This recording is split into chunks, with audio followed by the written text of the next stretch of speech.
Les archives d'Heptaxi, Michel Piccoli avait pris le taxi de Jérôme Collin en 2010. Michel Piccoli nous a quittés le 18 mai 2020, en laissant derrière lui une carrière de plus de 300 rôles, au cinéma, au théâtre et à la télévision.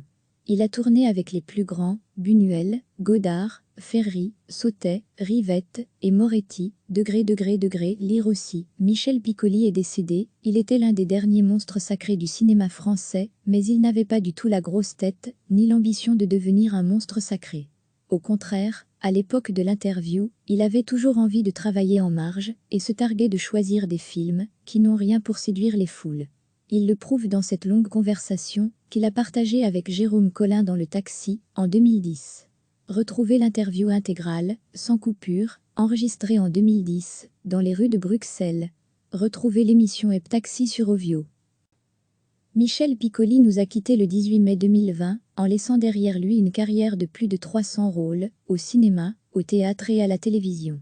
Il a tourné avec les plus grands, Buñuel, Godard, Ferry, Sautet, Rivette et Moretti, Degré, Lire aussi. Michel Piccoli est décédé, il était l'un des derniers monstres sacrés du cinéma français, mais il n'avait pas du tout la grosse tête, ni l'ambition de devenir un monstre sacré.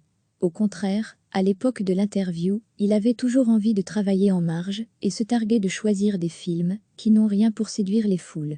Il le prouve dans cette longue conversation qu'il a partagée avec Jérôme Collin dans le taxi en 2010. Retrouvez l'interview intégrale, sans coupure, enregistrée en 2010, dans les rues de Bruxelles. Retrouvez l'émission Heptaxi sur Ovio. Cliquez sur s'abonner pour recevoir les dernières nouvelles.